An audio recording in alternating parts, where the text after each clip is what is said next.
every question, I should say, is for every person here. This one is specifically directed to you, so I'll put it to you, and if anybody else wants in, I did my I can't. That is not the question, but that is a funny line.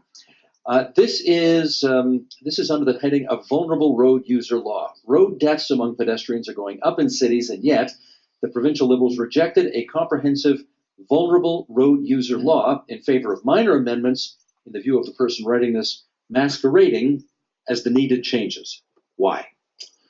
Yeah, so this is, I know I mentioned this again earlier in our conversation today around some of the legislation that's navigated its way or being passed in the legislature in a couple of cases. I think almost all cases virtually unanimously. I know members of the NDP caucus, including former MPP Sherry DeNovo, had brought forward vulnerable road user private members legislation, which had some merit.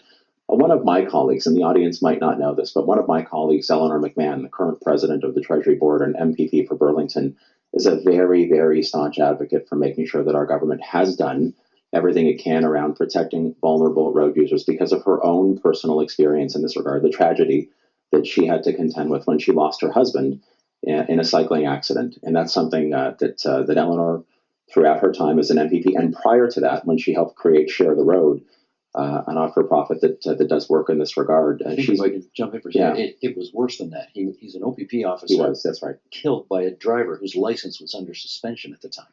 Yeah, who had other challenges, and the penalty that driver ultimately faced was far less than it should have been. So I mention that only to say that throughout all of the processes we've had, including discussions with opposition parties, Eleanor, to her credit, has been front and center. And I think the legislation that we passed, when you look at the new penalties that have been included in the Highway Traffic Act, now the strictest or toughest penalties that we have in the Act, so that if an individual has caused injury or bodily harm or death, the penalty that individual would face, if they've done that in any case, but particularly for a vulnerable road user, the penalty is significant, including jail time, including a massive fine, which requires them to then appear in court, for example, which I know was one of the big concerns that a lot of folks had, the vulnerable road user community had around the legislation. But what I've said in the legislature on a number of occasions, I've certainly said it publicly, is this issue is, to me, is a nonpartisan one. There has to be a way for us to continue to work together to make sure that those who are going to not behave responsibly on our roads and highways, regardless of what mode of transportation they're using, face penalties that are commensurate with the decision that they've made. And ultimately, that responsibility has to flow to them. And government needs to work closely with them to make sure the penalties fit the crime.